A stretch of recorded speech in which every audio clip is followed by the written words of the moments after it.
Good morning, Mountains. We are live here in Warfield, Kentucky. Darryl McCoy, JJ Pruitt, and Bradley Dameron from the mean streets of Marbone Creek.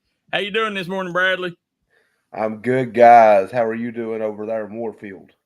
We're staying alive over here, man. It's a beautiful day, man. This is what everybody waits all year long for. Opening day of football season, high school football season. We kick off, Bradley. Yeah, it's exciting, man. Everyone's looking forward to it. I think football is probably my. If I had to pick a sport, I love basketball and stuff and baseball, but I think football is probably my favorite. So this is a big weekend here for me. I'm a basketball guy, but listen, I will thoroughly admit there is nothing like Friday night football. Just the event for the community, man. I mean, that's what it is. Every game feels like a big deal. Yes, it does. Give me that. I can't wait to basketball season, and I'd take basketball season year round if it was up to me. But listen, I can't tell you. I get more excited for Friday night footballs than just about anything, especially early in the season. The middle of the season it starts wearing you down a little bit, and then all of a sudden playoffs you're right there again. So I'm stoked for today, and we're going to get into some of the games a little bit later going on today. But before that, it is August 23rd, JJ. What happened this day in history? So today, the first thing that we're going to talk about is the year 1933. Now, in 1933, the first televised boxing match airs on BBC TV, a 6-round exhibition match at a broadcasting house in London between middleweights Archie Sexton and Larry Roddery, which is a very interesting, piece of history. Now we're going to go with the year 1947. Now, in 1947, this was actually the first Little League World Series, and the first Little League World Series champion was crowned. Oh, wow. Okay. Yeah. So it's been around for a little while for sure. Huge deal. And we got one more moment in time. The year was 1973. Now, in 1973, a botched bank robbery in Stockholm resulted in a hostage situation, and over the course of a 6-day standoff, the captives formed an unlikely bond with their captor, giving the rise to the term Stockholm Syndrome. Oh, wow. Okay. Yeah. So, very interesting moments in time for sure. Okay. I'll tell you, that's obviously Stockholm Syndrome. Now, tell people what Stockholm Syndrome is. Basically, from what I'm getting with Stockholm Syndrome, it's whenever somebody has like a traumatic experience with another individual, and then over a period of time, they somehow form some sort of bond and attachment with that person. Like, for example, somebody who's a victim of kidnapping, and then, over a period of time, like they, even in spite of them knowing that they've been kidnapped, they still like find a way to take up for that individual. Yeah. So that's pretty much what Stockholm Syndrome is.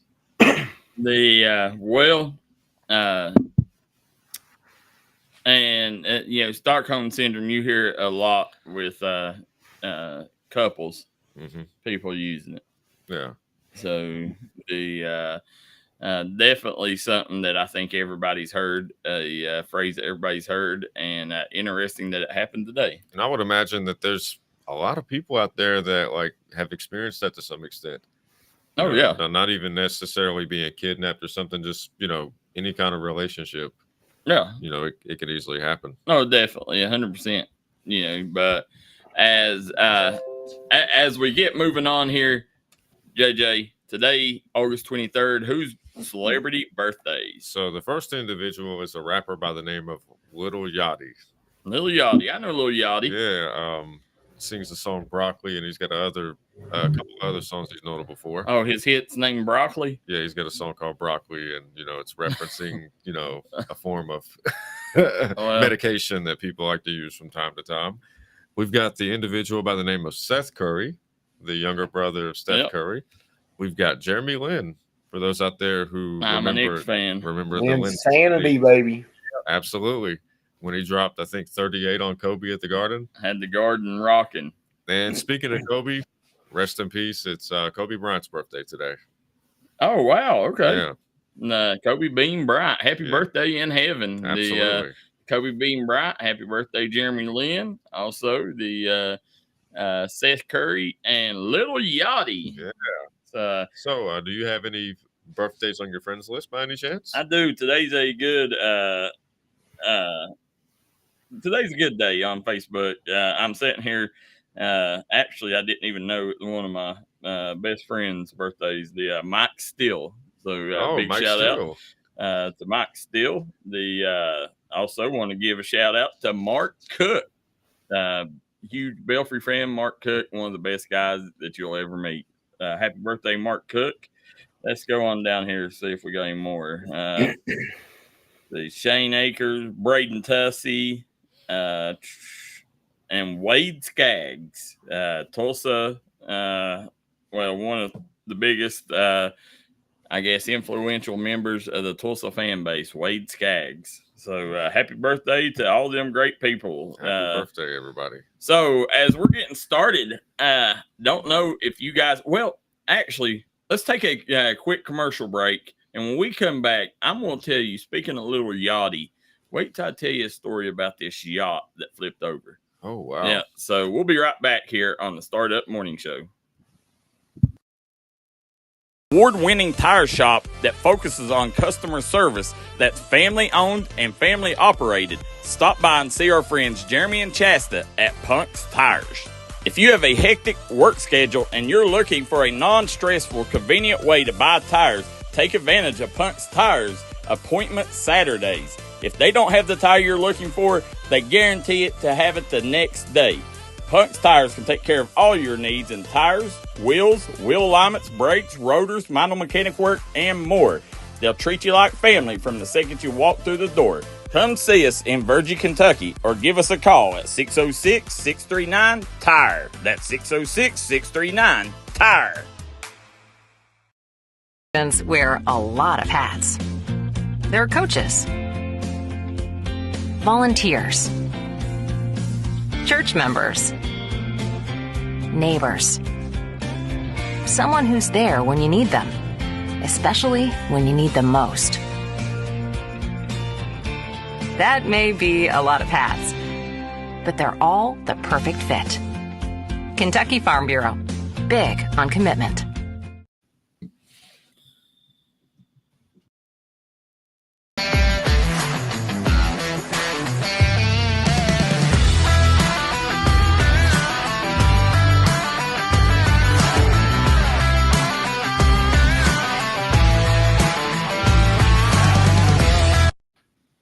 And we are back here on the Startup Morning Show.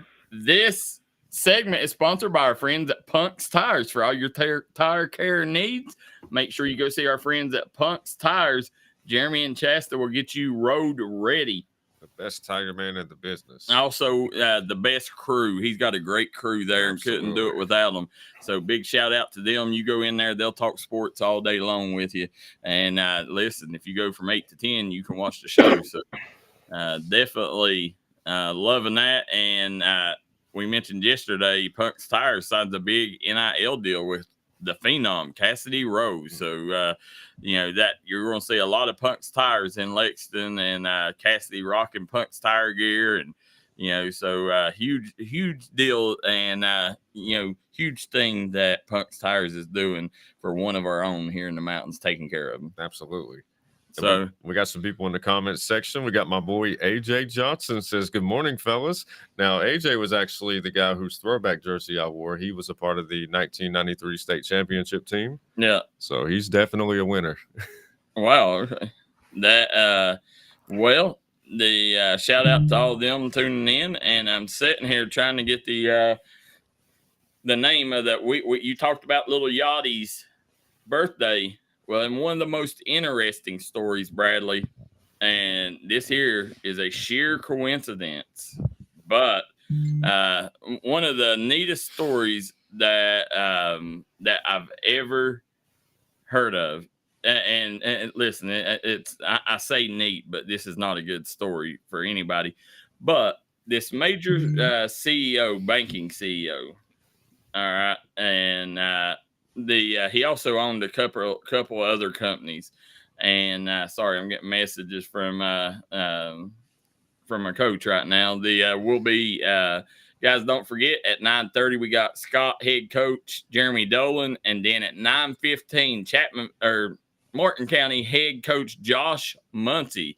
So very excited to talk to Coach Muncie and Coach Dolan and see what they feel like going into tonight's game. Absolutely, I can't wait. But going back to the yacht story, this CEO of this company and his partner got indicted for inflating the cost of their company. Really? And ended up taking like there was some other shady stuff going on, and they took a lot of people's money. Mm-hmm. Well, come to find out, they got acquitted. Now this, when somebody gets in trouble for what they got in trouble for, it's like almost a 99% conviction rate. Really? And yeah, so they had like a 1% chance of getting out of it. No way they got out. They got out of it. With a 1% chance. But that's not the story. The story is that one of the owners had a super yacht. All right. And he threw a party celebrating the acquittal. So they was all out on this super yacht throwing a party for the acquittal.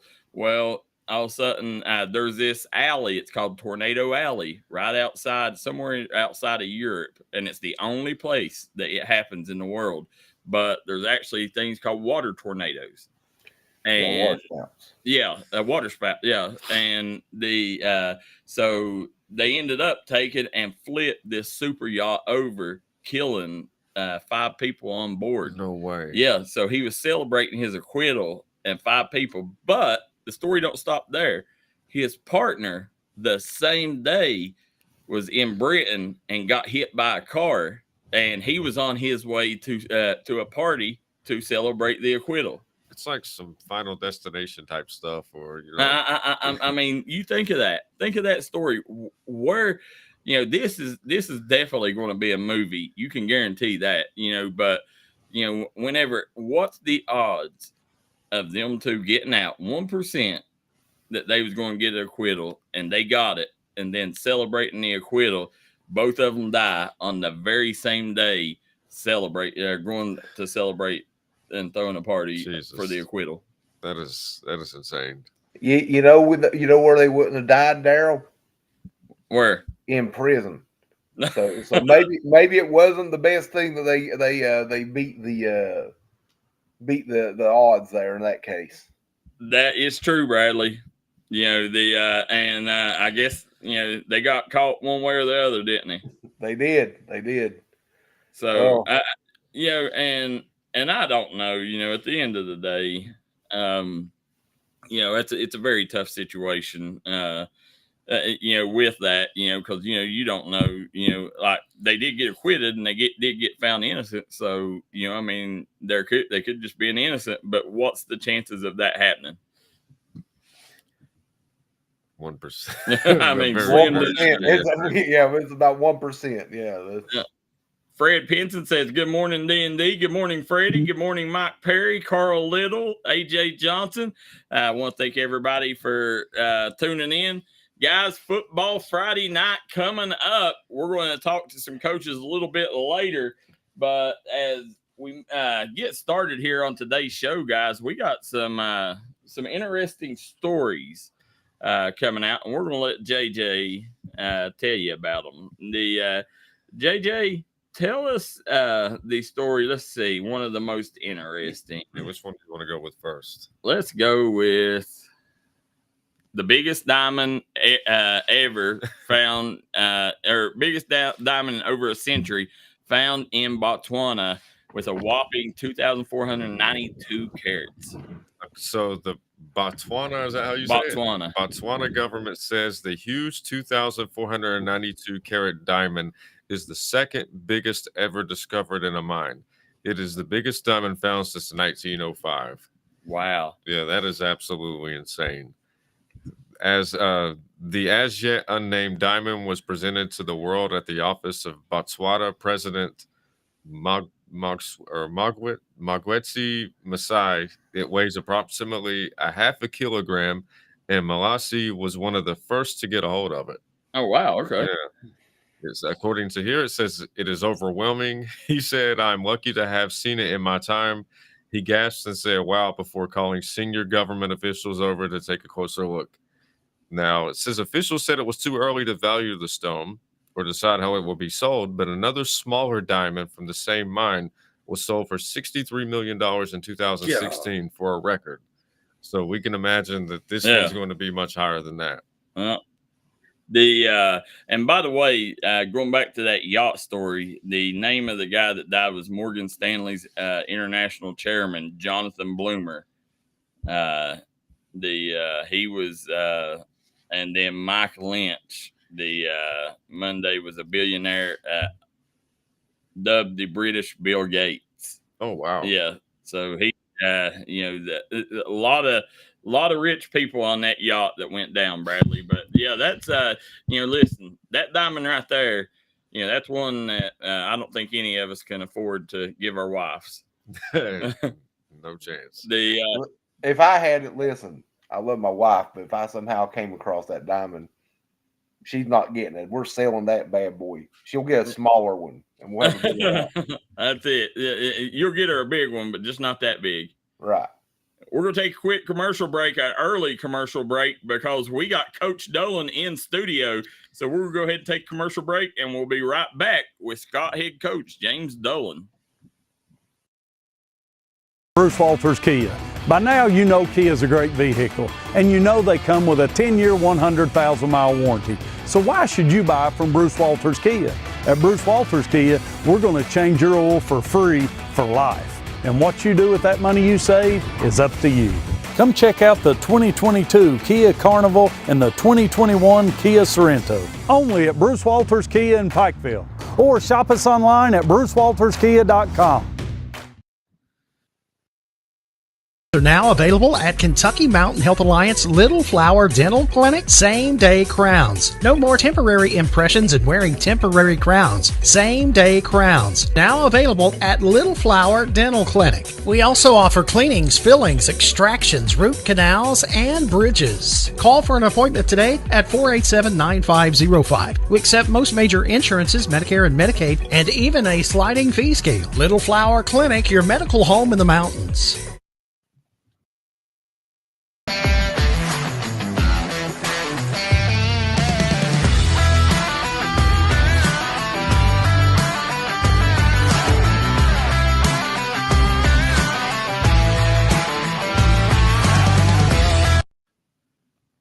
We are back here on the Startup Morning Show. I want to thank everybody for joining in. JJ Pruitt to my left, Bradley Dameron to my right, and without further ado, we got Scott Skyhawk head coach Jeremy Dolan. Good morning, Coach.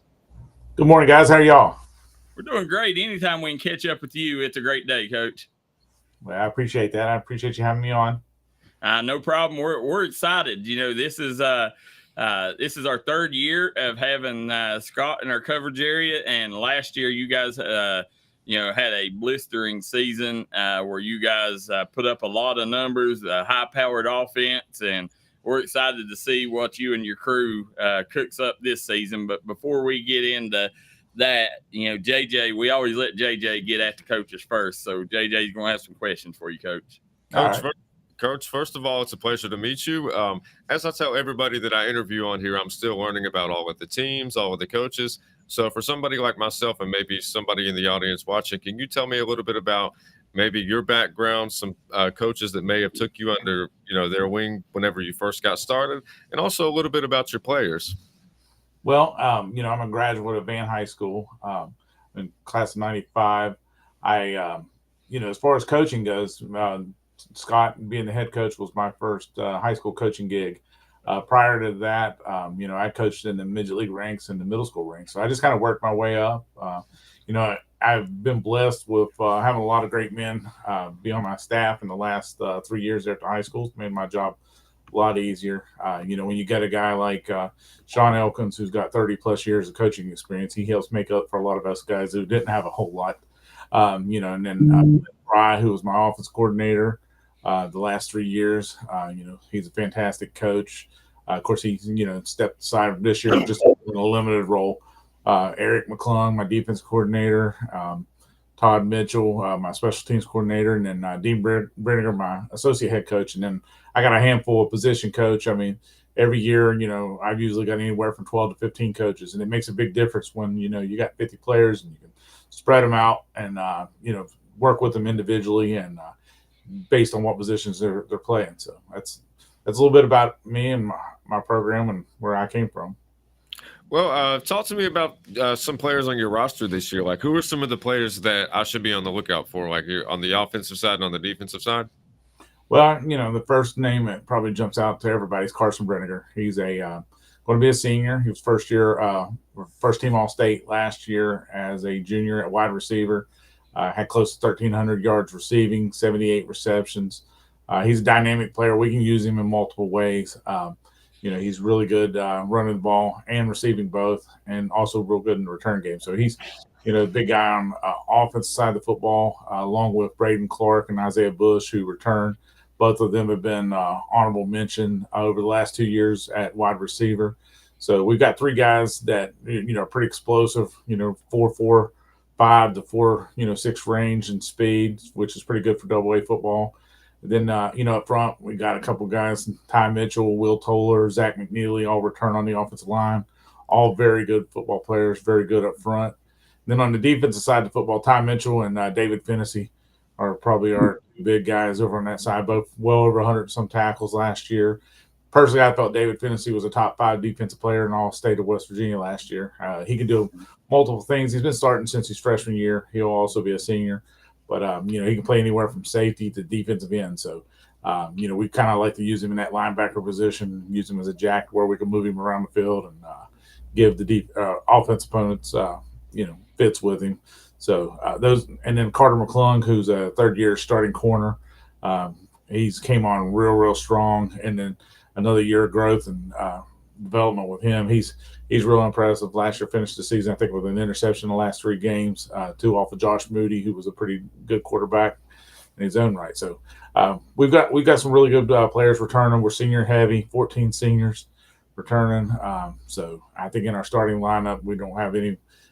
It's all juniors and seniors, whereas a couple of years ago it was the opposite. A lot of these guys were starting as sophomores. So it's nice to have that problem and having being senior heavy.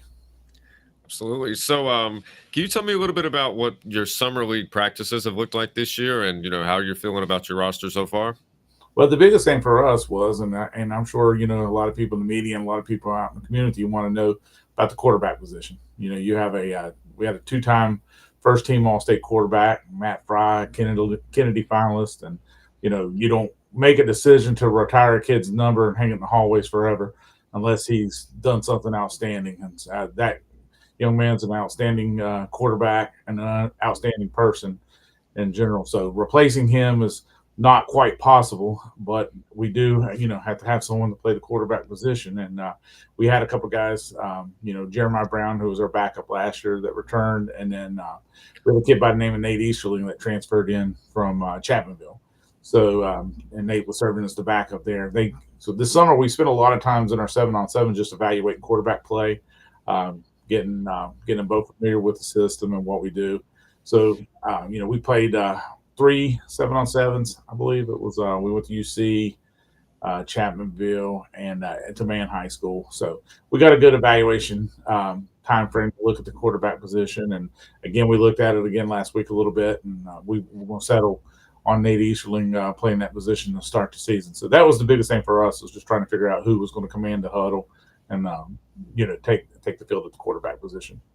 So what are some notable games that I should be on the lookout for, this upcoming season, whether it's a rivalry game or maybe a rematch from a playoff game that you might have had last season? Like, what are some notable games that, I should look out for? Well, the big ones for us every year are always, of course, Chapmanville and Logan. Those are like our backyard brawls. Actually, the Chapmanville game, we call it the Battle of 119. So, they're only 15 minutes south of us. A lot of stakes on the line in that game. We play for a trophy, and it's a lot of fun. And the kids these days, especially, they know each other. And, they and talk to each other on social media, so they like each other, through that way for the most part. And then on Friday nights, so it's it's an all-out war. So those two games are always fun. We got Logan coming in on homecoming this year, so we expect another big night. Hopefully they'll come over and set our bonfire on fire a little early again. So, that always helps with the gate, getting people fired up to get them there. So, and then we got Independence this year, first time we've ever played them, so we're excited to go down there and compete with them.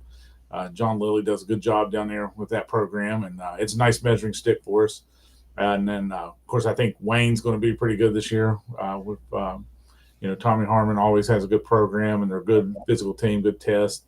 And then, one of the big ones for us is Winfield. They had in 22, we had one blemish on our schedule in the regular season. That was them. So last year they came to our place, and we were able to return the favor. So I'm sure they'll be looking to return the favor this year when we go there. So unfortunately, Hoover dropped us. That was a game. It's opening weekend, and always playing Joey Fields was fun, and beating him's even more fun. So he decided he didn't want to play anymore. So you said opening weekend. Did y'all get a game to replace that? Well, we're not on the opening weekend. We're actually on a bye, and then but we did pick up Man in their place. So it'll be which Arms agreed to play, and so we'll be traveling down to Man and playing the Hillbillies.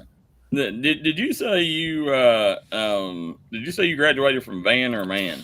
Van. Okay. Go ahead, Bradley. No, I was just going to mention, we talked, a few days ago, Coach. We were talking. You've got speed on your team. That's one thing you have. Lot of it. A lot of it, and just what types of things are you going to do? To make sure your guys. I know you're going to want to use your speed guys a lot and try to get the ball in space. What types of schemes are you going to try to be running just to give them those type of opportunities? Well, the big thing is we'll be a different team than we have been. The last 2 years we've been as balanced as you can be. Like when it comes to run to pass, we were pretty much 50-50. I can't remember last year's numbers exactly, but I know 22, we had 307 pass plays to 304 run plays. I would anticipate this year we'll probably be a little more like 70-30 run to pass. Just one, like I said, we're replacing quarterback, and that'll probably maybe increase too as we get our comfortability with Nate, and he gets his comfortability with the system. But the biggest thing for us is, I've got Caden Suffin, who was the backup to Preston Cooper last year, tailback, and limited carries last year. He still averaged about 6 yards a carry. David Fennessy, we've been blessed not to have to play him a lot on offense. But right now he's sitting at about 220 pounds and runs 4.6 and can get downhill pretty good right now. So, with them two in the backfield carrying the rock, and then along with Carson Brenniger, who will get carries out of the backfield, and it'll help open up the pass game. We've already seen that last week. Against Tug. Coach Ford he wanted to roll 8 down in the box, and then at that point we took advantage of it. So, I feel like with the guys we got up front and the speed that we got in the backfield and speed on the edges, we can do a lot of different things, and it'll probably change throughout the year as we get more comfortable with the quarterback situation and he gets comfortable with the system. And I guess just talk a little bit about Nate Easterling a bit. He's coming in, he's stepping into some big shoes, so I know there's some pressure there. How's he handling that so far? Not only the transition from Chapmanville to Scott, but being at Scott and replacing someone like Matt Fry. I think he's handling it real well. I mean, I don't think he has Matt in the back of his mind. Fortunately, in a way, like with him not being there last year, he only seen it, one Friday night. So he doesn't really, I think, worry about that aspect of it as much as he's just worried about, learning the system and understanding, what we expect of him, and then building the, the quarterback wide receiver rapport that, that he needs with those guys. He's came in and fit right in. I've got a great locker room. As far as the kids go, last year Jax McCarty transferred in from Van, and it was like he'd been there the whole time. And it's kind of the same thing with Nate. Like you wouldn't think that he's a new kid in the locker room. Like all the boys, they just come together and bond real well. I got another young man that's playing offensive line that came in from Tennessee, Thomas Crisp. He used to play here, midget league here, and moved in 2014. came right in, and he's fit in perfectly with everybody. So, the biggest thing for Nate, I think, is just building his confidence. And it's my responsibility and my OC's responsibility to make sure that we put him in the best position to succeed early and build his confidence. And as the season goes, I think his confidence is going to grow, and that's going to make him, even better in the long run. And you talked about, you're originally from Van over there and stuff, and I've had the fortune of going to quite a few athletic events over there in the Van area. That's a unique and special little community over there as well.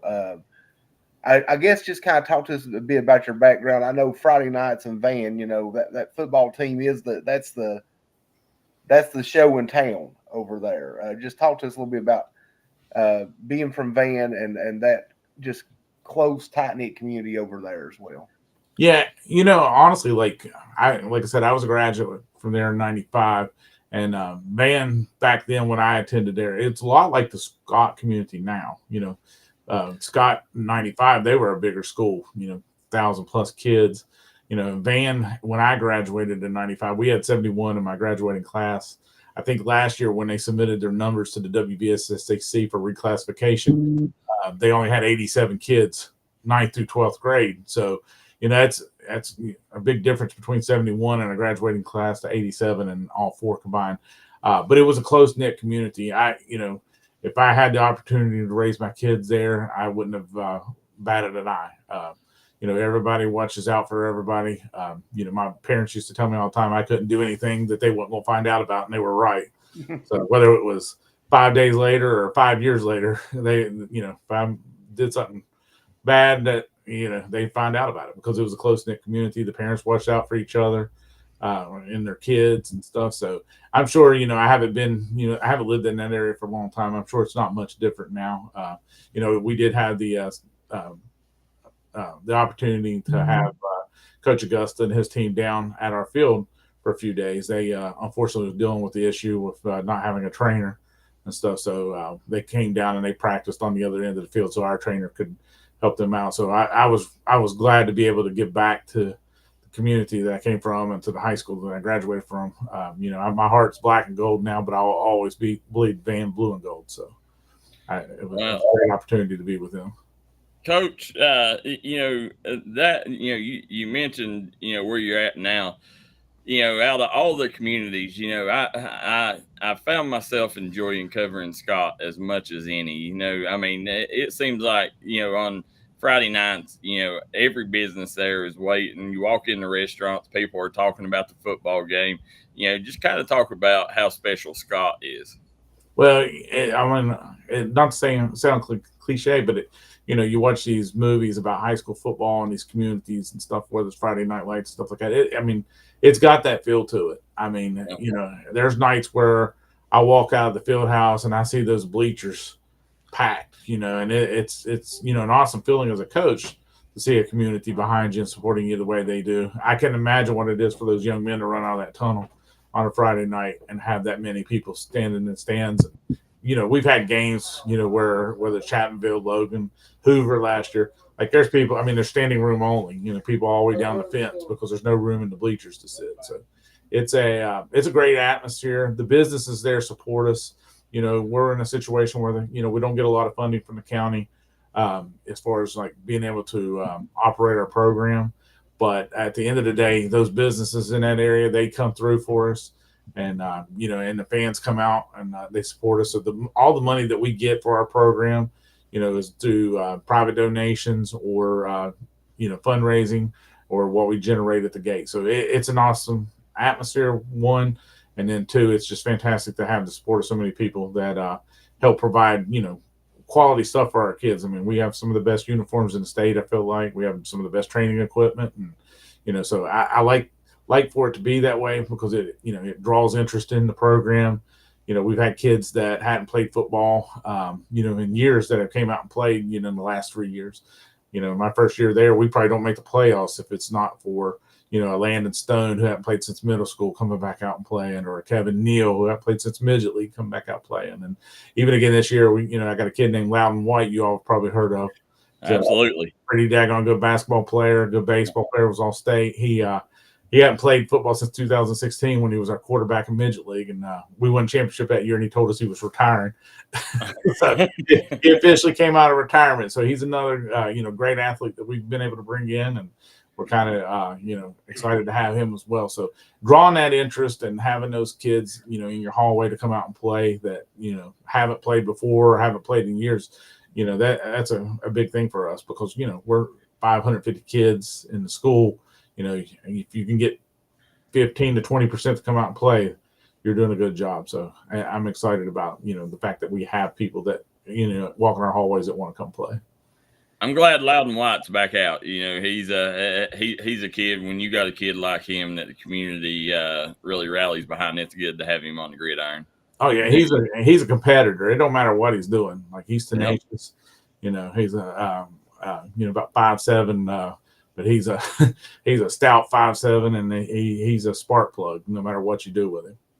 Well, and all the success, you talked about, the support that don't always get the support, so it's big for the businesses to step up.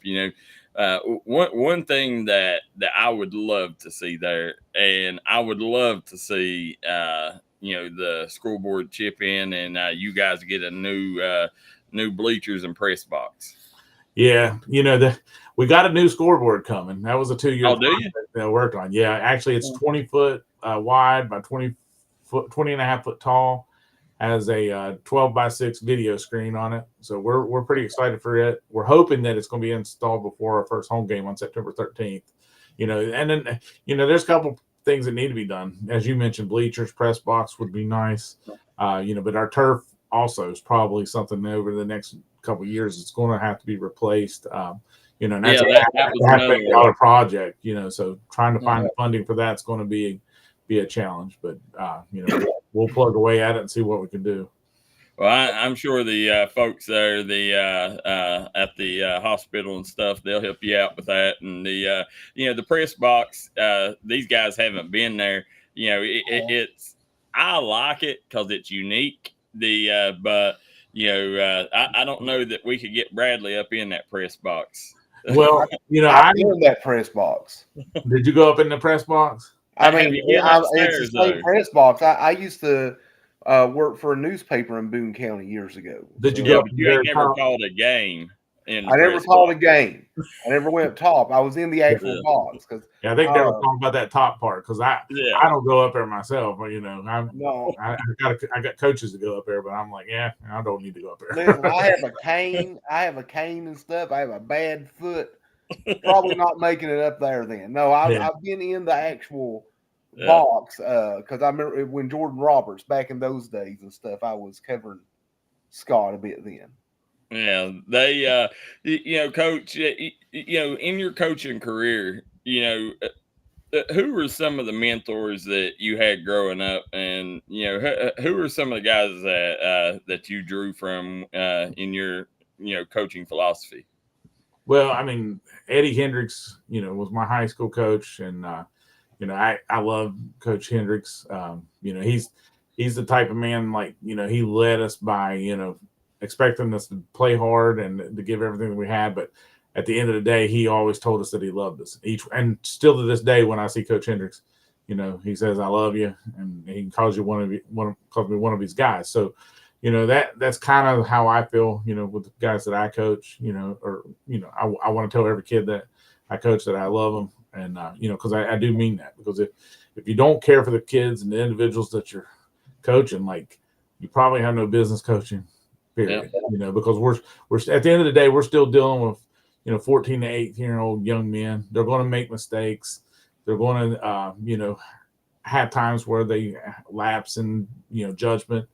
But they need to know that they have somebody there that supports them, somebody that's going to hold them accountable, but still going to support them along the way. Whether, their grades are slipping, they get in trouble at school. Unfortunately, we have a lot of young men that walk through our locker room that don't have a father figure at home.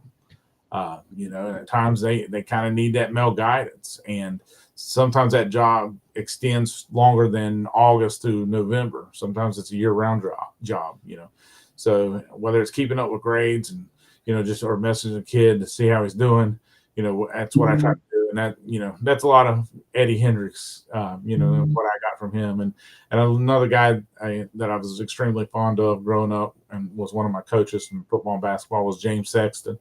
And, unfortunately, Coach Sexton isn't with me now to, or with us now to, experience what, I get to experience, and I don't get to share that with him. But, his wife, Susan, she's always on Facebook and supporting me and stuff. And that means a lot. And, Coach Sexton was actually the one that turned that phrase that I mentioned a while ago, that I always bleed Van Bulldog blue and gold. And I remember being in class with him. I think he was teaching science that year, or economics 1. He went mixed up classes a little bit, but he looked at all of us, and that's what he told us. He's like, the day I die, when they cut me open, they'll realize I bleed Van blue and gold. And so having him and Eddie, as Hendricks as my coaches growing up was, big for me, because, I not only learned how to, play the sports that they coached, but I also learned how to be a man a lot by their guidance. Well, I say it all the time, Coach. I know that was one of the big things when, finding a coach for, my son. Like I'm working every single night. I'm on the road, so I don't get a lot of time, with my son. So, one of the biggest things that I wanted was somebody that would teach him, help teach him how to be a man. And, like, people don't understand, coaches' roles are a lot more than just coaching football. It's about teaching life lessons. And, you guys a lot of times do have to be, that father figure for these kids. Yeah. And like I said, you have to have the understanding that it comes with the job and accept that. And, I consider it an honor. It's not an extra burden. Are there times I want to pull what little hair I have left out, because I got one acting like a knucklehead, or he's letting his grades slip because his priorities are somewhere else? Yeah, that happens. But at the end of the day, if I'm not there to help support them and encourage them, then I'm not doing my job. Yep. That's 100% correct, Coach. So tonight is week 2 of your preseason. Do you got anybody tonight? No, actually, we're playing tomorrow at 1:00. We got Philip Barber coming down Okay. to play, and they got a little bit of a travel. So Coach Maley and I talked, and we decided on 1:00 on a Saturday, so that way it helped them a little bit with their travel. We're looking forward to competing with them. They got 4 offensive linemen returning. A couple, their leading receiver, a couple really good skills guys. Watching them on film, they're a physical team, which is a good thing for us, because going into our first game, which will be week 2 against Wayne, we know we're going to see some physicality down there. So it's going to be a good test for us to see how physical we are, and if how we play against that type of competition. So we're real excited to host them tomorrow.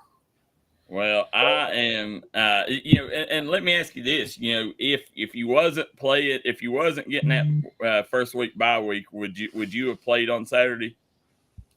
For our scrimmage? Yeah. Maybe. It just depends. At the time I scheduled it, that was the anticipation, to be honest with you. So, I might have had a little bit of a different approach to it, but having 2 weeks off, I can pretty much not have to stress too much about what I have to do as far as playing time, things like that. So we're playing 2 10-possession series and 2 varsity quarters. So like I said, it's a good test, and we're ready for it. And yeah, we in a way, we're lucky to have that week 1 bye, because it'll help us, get ready to, start the season on week 2. I just tell my boys, it's a 14-game season if you want to win it all. So at this point in time, we'll take it 1 week at a time, starting week 2, and just try to check the boxes as we move along. But, having that built-in bye in the middle of the season was kind of nice, because if you do have injuries, things like that, you can rest some guys up. But it's going to be a sprint now, from the start of the season to the end of the season. So I'm sorry, Coach. I was on my phone there. Just got a message from the Catch SAA. My son just got eligible. So there we go. I've been sweating it. So as as you're going on this year, the boys, how are the boys reacting? There's got to be a lot of pressure. Matt Fry and you guys last year, put a lot of expectations on this team. Now, you guys, when we first started covering you guys was coming in under the radar, and you'd be able to get some people, that maybe didn't think Scott was where that you guys were, but now that Matt Fry and you guys have had that great run of success there with Fry at quarterback, coming in, how do you does your boys do they like the expectations, or can you feel it weighing on them any, or how do they react to them expectations of now we got to win on Fridays? I mean, honestly, I don't think there's any real any doubt in their minds as far as how they can perform and what's going on. I don't think there's any extra pressure. It's the group of boys that are seniors. I've coached most of those kids since they were 7, 8 years old. So all they've done at every level was win. It's just like when they came in as freshmen. They were already kind of the head of the curve with a lot of freshmen, in that sense that they come in and they felt like they could be a part of that 2021 team and contribute. And you had two guys in David Fennessy and Carson Brenniger as freshmen that came in and immediately started for us in 21, and some other guys like Isaiah Bush and Ty Mitchell and Will Toller that contributed throughout that season, even as freshmen. So it's a little bit of a different class. They don't lack in confidence, so let's put it that way. I remember in practice in 2021, one of our first practices was walking off the field, and Sean Elkins, that was one of the comments he made. He's like, well, this group don't lack in confidence. And he, he's not wrong about that, And the good thing about it is, like I said, they're good kids, they're good teammates, and they will, rally around one another. Like I said, they've welcomed Easterling in with open arms and, trying to make him feel comfortable, and they understand what his role on the team is, and what, that he is vital, to our success. So, it's been one of those things where, they helped us just as much as the coaches, have helped Easterling, as far as feeling comfortable, probably more so, because if he knows that his teammates are behind him and accept him and welcome him, that makes him feel a lot better. But I don't think there's any extra added pressure. It's one of those things we came into every season anticipating that we're going to be better than we were the previous season. Even though last year we didn't get past the second round, so it's 2 years of not getting knocked out of the second round. I still think that we improved on the 22 season just by the way we played. We lost 2 games last year by a total of 6 points. And, it's things when you sit and think about it, because at the end of the day, and losing those 2, and the 2 games that we lost, we actually scored the same amount of touchdowns. So just a matter of converting 2-point conversions or extra points, and those situations are a little bit different. And and the season's always disappointing when it comes to an end, whether it's because you didn't meet your goal, or it's because you have to tell 10 to 14 seniors goodbye, and that's the last time you'll play with them. So it's like I said, there's no added extra pressure for us. We have one goal in mind, that's to be playing in Charleston. But we understand that with that comes that we have to prepare ourselves to play every week and look at each opponent each week and not look ahead. But the other big thing is we got to stay healthy, and at the same time you got to have a little luck along the way and have that ball bounce your way. So I think no matter what, I think we're gonna have a great season, and I think it's gonna be a lot of fun. It's a 100th season of Scott High School football too, so that's another big thing for us. We're celebrating that 100th season, so no better way to cap it off than have a great successful season.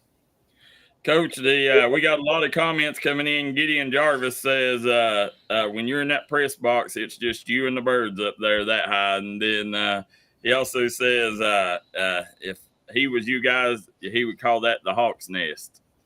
Well, actually, we have pigeons that are living up there right now.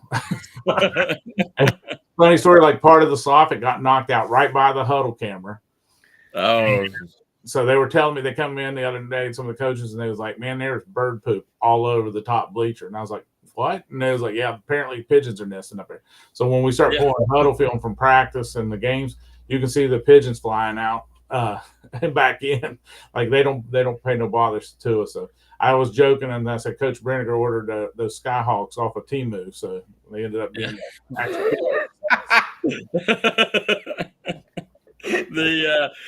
Coach Gideon Jarvis also says Coach Dolan and Scott, a class act bunch, said wishing them the best as you guys push for a 2A title. Gideon, a Tug Valley guy there. And then Jimmy Johnson says, Coach, I would call Van Shoes an apparel company and see if they'd be willing to help out with funding for renovations to the bleachers and turf replacement. I mean, it seems. He's talking about. He's talking about that Van High School. Yeah. He's talking about Van. Yeah, he's at Scott. Jimmy. But you might want to pass that along to Coach Augusta. Maybe they get some turf up there at Van. There you go. Our viewers, they'll come through one way or the other. They always come through. It was a good idea, honestly. But as you're sitting here, the last thing I got for you today, Coach, is when you got a kid like Carson Brenniger, how do you do you got to find other ways than just in the passing game? And do you have to innovate your offense a little bit to make sure that he touches the ball as much as possible? Oh, absolutely. When a kid runs a 4.45 and has the field vision that he has, you have to get him touches, and I think it has to be in multiple ways. I'm not going to line him up in power eye and run him downhill all night. Yeah. He's too dynamic for that. So whether he's touching the ball and, running up in between the tackles or catching the ball out on the outside edges or coming in jet, we're going to get him the football.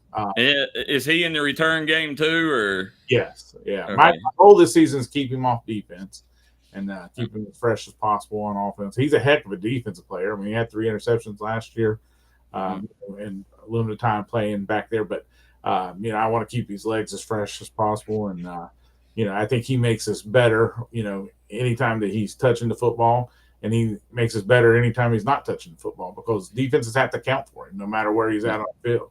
So, and the way I look at it with the weapons that we have, if it takes, if you want to take one away, we'll hit you and hurt you with the other one. So it's just a matter of us putting the guys in the right positions and calling the right plays. But we've got a stable of tailbacks and a great core of receivers. And so and like I said, them guys up front are really good. And I think Easterlink's going to be really good. So I think we'll still be pretty dynamic on offense. We're just going to look a little different than we have in the past because, no matter what, when it comes to Matt Fry, like I said, he's not a kid you just replace overnight. But I think we have the weapons and stuff that we can still be dynamic on offense. And I think defensively, we're going to be even better than we were last year. 2 years ago, we started 6 sophomores over there, and those 6 sophomores are all seniors now. So we're senior, junior heavy over on that side, and pretty good on that side of the football as well. Last thing here, Coach. Whenever you take, I'm a bigger guy here, and so I got to look out for my guys. Two guys on each side of the trenches that we need to keep an eye on. Well, like I said, I got 3 up front on the offensive line right quick. I mean, between Ty Mitchell, Zach McNeely, and Will Toller. I mean, all 3 are exceptional football players. Zach's like he's kind of like Brenner. He's a Swiss Army knife on the offensive line. We can play him at center, guard, or tackle. Like that's just how talented he is. Will Toller, I think, is one of the best pulling guards in the state of West Virginia. He does a fantastic job. And Ty sets on the outside edge. He's got good length and reach to him. So when he pass sets, he does a great job protecting the quarterback. We can also down block real well. And then over on the defense side of the football, we got Mason Brown, and he's returning. He'll be a junior this year playing defensive line. You've got another kid by the name of Thomas Cripps that I mentioned that moved back from Tennessee. We knew he was going to be pretty good on the offensive line, but we played him at nose this past weekend against Tug, and he did a really good job. So we're excited about him. We're probably about 7-8 deep real quick off the offensive defensive line. and then a couple other guys will develop them behind them. So we've got some big guys that can play up there. Yeah, well, Coach, I tell you, man, I've enjoyed talking to you as always. I hope that you join us, from time to time throughout the weeks in the season here, and let us know how the journey's going. And you guys there, you got something special going. I cannot wait to see you in week 2, and make sure, if you don't care, let us know how the Philip Barber scrimmage goes tomorrow, and. We want to thank you again for making it so easy for us to promote your athletes, and anything we can do for you, we're here, Coach. Well, I appreciate you guys. I'm glad you had me on today, and anytime you want me back, I'll be more than glad to come talk football with you guys. And Bradley, I'll make sure I get you information throughout the season, and that way you can get your stories written. I always appreciate you reaching out. So again, appreciate you guys having me on. I appreciate you, Coach, and you have a good day and good luck tomorrow. All right. Thank you, guys. Coach Jeremy Dolan. In America. What does that mean? It means jobs. It means craftsmanship. And when it comes to Vaughan Bassett furniture, it means value. And Kemper recognizes that. That's why they've dedicated an entire gallery to Vaughan Bassett. Made in America. See the quality. And now, see the price. Come see your favorite Kemper store in Hazard, London, or Somerset. Pass, bring them to Hall & Jones Funeral Home in Burgee, Kentucky. We let you grieve in peace instead of worrying about a heavy financial burden of burying a loved one.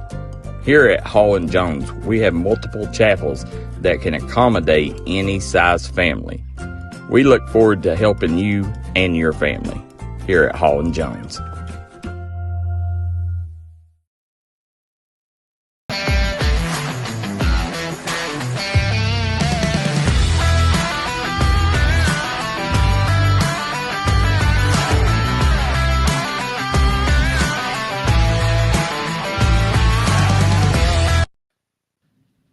You're watching the Startup Morning Show. JJ Pruitt, Darryl McCoy, and Bradley Dameron. Guys, this segment is sponsored by our good friends at Kemper Furniture.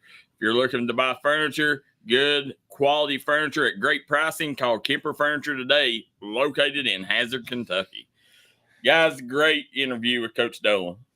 Class act, right, Bradley? Oh, class act all the way. Coach Dolan's always a great guy and easy to get information from. I tell you, he said something that I'm still getting used to. We mentioned, the goals to get to Charleston. That's not been the goal in West Virginia high school football in many, many years. Well before I was out of high school. So it was a great decision, though. One of the WSSAC ain't noted for making the best decisions from time to time, but I think that was one of the best. If nothing else, Darryl, it's just time for somewhere else to kind of at least have a chance at it. Yep. And I mean, I know everyone said Wheeling did a great job, which from all accounts they did. But the fact of the matter is, when you go up there, people were spending their money in Ohio, and they weren't really keeping it in the state. I mean, because just based on where the hotels and stuff are. So it's great to have it somewhere in the state where they're going to be spending the money in West Virginia. We could debate on whether or not Charleston's the best place, but it's definitely better for a lot of fans than having to travel to Wheeling. Oh, that's exactly where it needs to be. Listen, you could not tell me you could not persuade me that any other place would make sense other than Charleston, unless it was in Morgantown or Huntington. See, I would be a fan of like a alternating Morgantown Huntington type deal. Yep.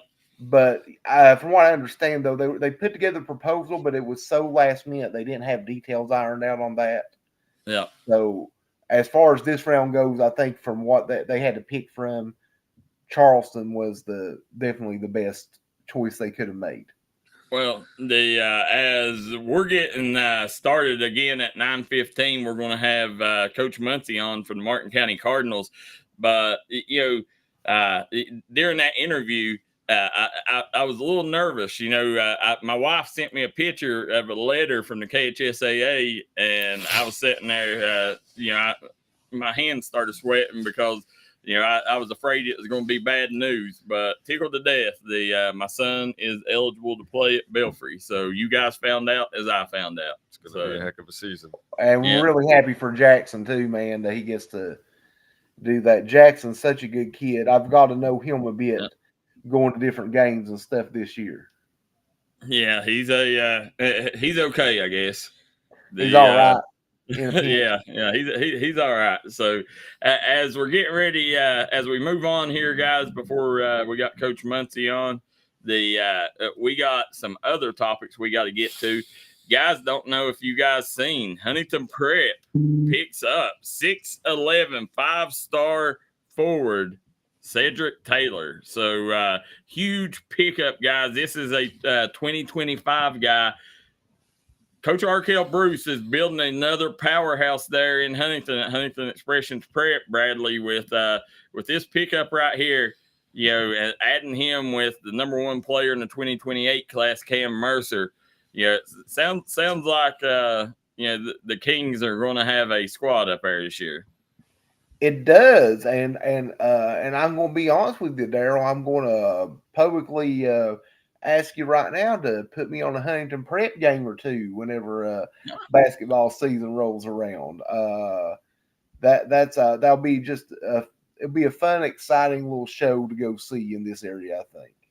It is. Everybody needs to get behind them and support them. I can't wait to watch them. I mean, you get the number 1 players in their class, top players, playing at Huntington Prep there. And when you take a look at Arkell Bruce's, he's got 11 active NBA players right now. So, it's a powerhouse. You go there, you're almost guaranteed to go through to the next level. Now, we talked about Kentucky yesterday offering Talon Kinney out of Newport. This kid, Talon Kinney, but this kid just signed to go to the OTE draft. So you got Talon Kinney now in it. You got Jasper Johnson in it. UK is hoping to land both of them kids. I don't know you guys' thoughts, but I'm not a huge fan of the OTE. I say let the kids be kids and let them be in high school. But, with the social media age and the way that the OTE promotes their kids and stuff, I mean, it's hard to, and the money that they're throwing at these kids, it's hard for these kids to turn it down. It's going to be hard for high schools to match businesses like OTE if these governing bodies of these high schools don't pick up NIL. And I'm not for that. I don't want that. I don't want NIL in the high school. But, places like OTE's making it hard on high schools to compete. They are. But, I also think you're looking at a very minuscule, tiny percentage of kids who would be playing it, with OTE. I will say this. I'm glad OTE exists because there are some kids who may not be great students. And I don't say that in necessarily a bad way. I wish everyone was a good student, but for one reason or another, some kids just don't perform well in the classroom. Sometimes it's not due to lack of effort either. Well, they still got to go to school. Yeah. So OTE, it's basically it's its own campus. They just play. They got like 4 or 5, there's either 4 or 6 teams in that league, and they play each other. But these kids go down there and they spend the year. They live in the dorms. They go to school. Then they go and play. So they still got to go to school down there. They do, but it's a little different than the regular go to college type deal. That it is, and you're in there with like-minded kids too. So that's the other big thing, So as we're getting ready to move on, we got Coach Muncie in the box, so we're gonna take a quick commercial break. Be right back. Martin County Cardinal head football coach Josh Muncie coming right back. Bruce Walters Kia. By now, you know Kia's a great vehicle, and you know they come with a 10-year, 100,000-mile warranty. So why should you buy from Bruce Walters Kia? At Bruce Walters Kia, we're going to change your oil for free for life. And what you do with that money you save is up to you. Come check out the 2022 Kia Carnival and the 2021 Kia Sorento. Only at Bruce Walters Kia in Pikeville. Or shop us online at brucewalterskia.com. Award-winning tire shop that focuses on customer service that's family-owned and family-operated. Stop by and see our friends Jeremy and Chasta at Punk's Tires.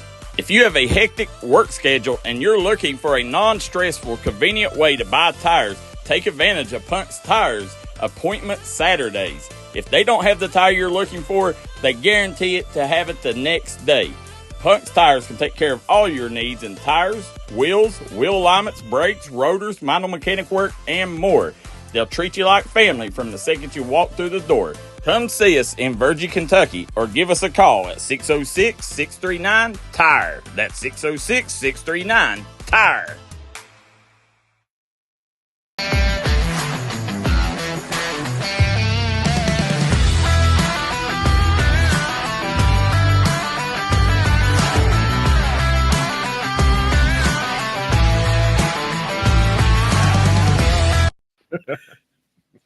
We're back here on the Startup Morning Show. Guys, this segment brought to you from Freddie Lewis for Pike County Commissioner. Make sure you vote for Freddie for a better Pike County. JJ Pruitt to my left, Bradley Dameron to my right. And, guys, we got the Martin County Cardinals head football coach, Josh Muncy. Good morning, Coach. Morning. Good morning. Good morning. So game day, it all comes down, Coach, to today. We've waited all year long for this day. You got to be excited, as the next 4 months are going to be a whirlwind for you. Oh, yeah, absolutely. But, we always look forward to Fridays in the fall. So We're excited.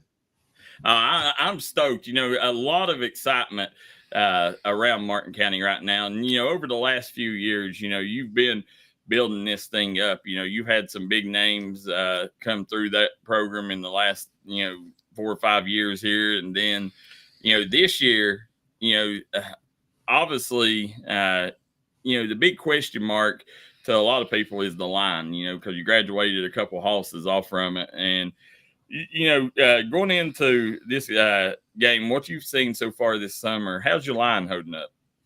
I think they're doing extremely well. We returned one senior, and he's a heck of a lineman. And then, we're kind of plugging in some guys that some of them are getting their first taste of varsity football this year, while, others, they got a little bit of clock last year, subs and stuff. So, but now this group, mainly sophomores, they were really dedicated in the off season to the weight room. They saw those seniors that we graduated last year that, some of them signed scholarships to Union and to KCU, and they see that, and that's what they want in their future. And so they're ready to step up and take that challenge. I think they're going to be successful. Well, that and going into that right there, Martin County is one of the best at, when you go to Martin County, you guys, it seems like you guys are having signing days up there, once a week, in every single sport. The community there in Inez, that's one of the most special communities that I've seen, and I know, like, when we come and cover your games and stuff, we never have a problem having businesses step up and making sure that, we're able to do the games.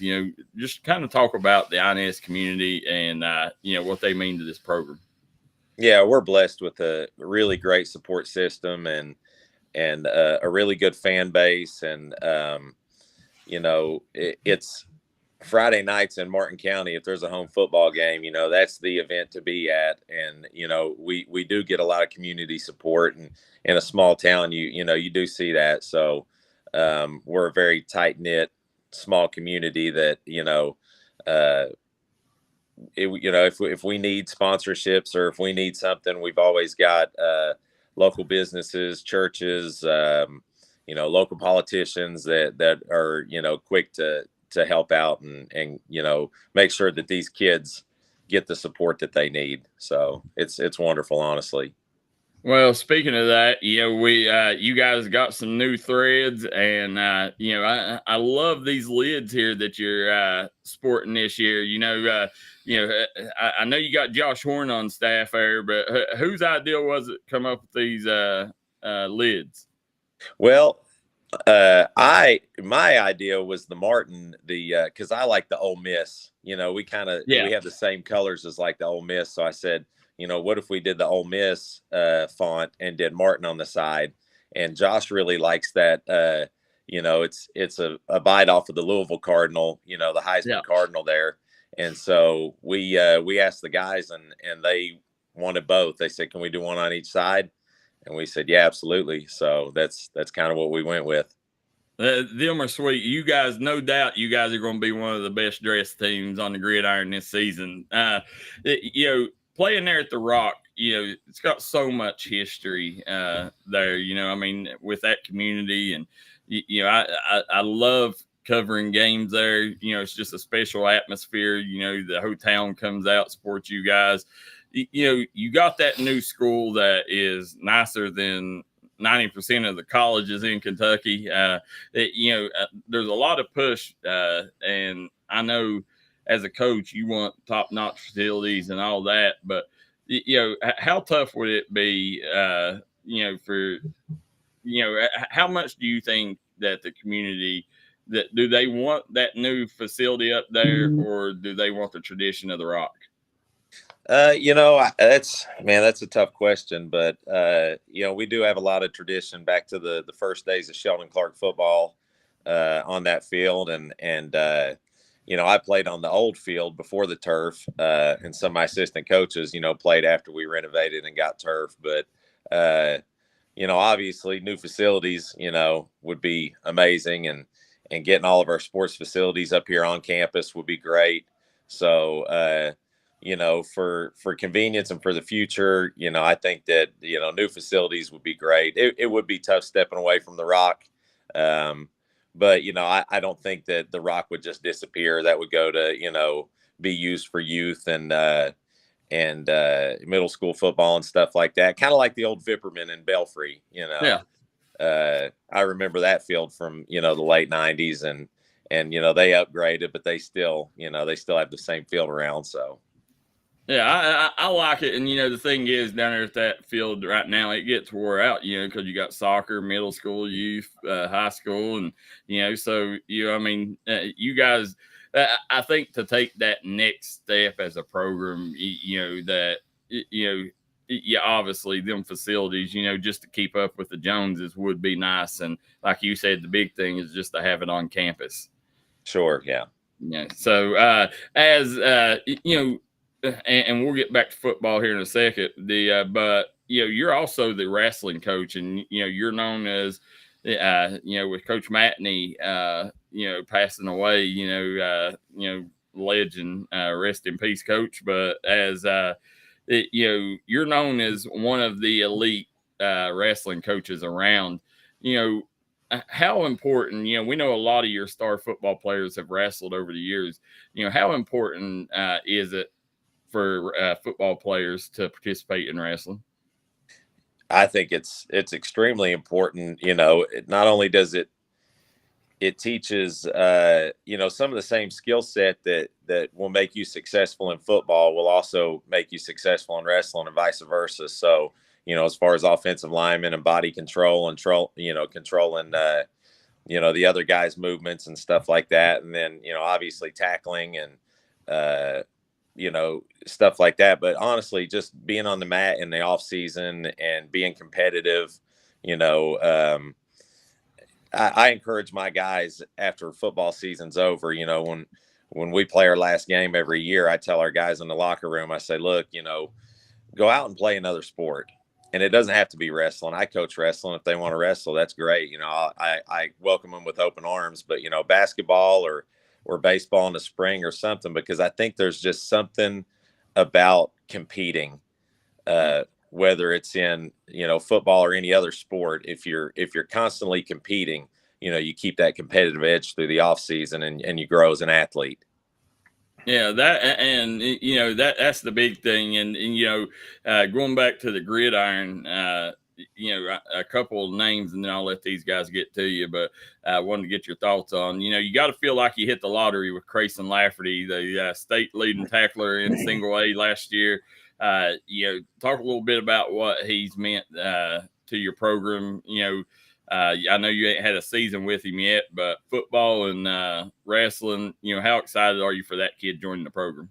Oh, we're very excited. Grayson's a great athlete, and he's one of those guys that on defense just has a nose for the football. We lost an inside linebacker last year in Madden Miller, who was a top 5 guy in tackles in 2A, and that was going to be a tough spot to fill. And then Crayson decided to bring his talents over here, and it was almost just like a plug and play.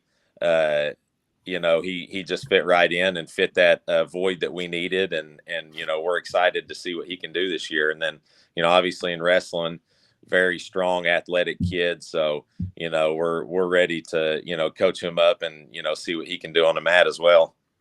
Yeah, obviously the one that everybody wants to know about is QB1. You got a freak of nature back there. Did I lose you? Hold on 1 second. I'm sorry. All right.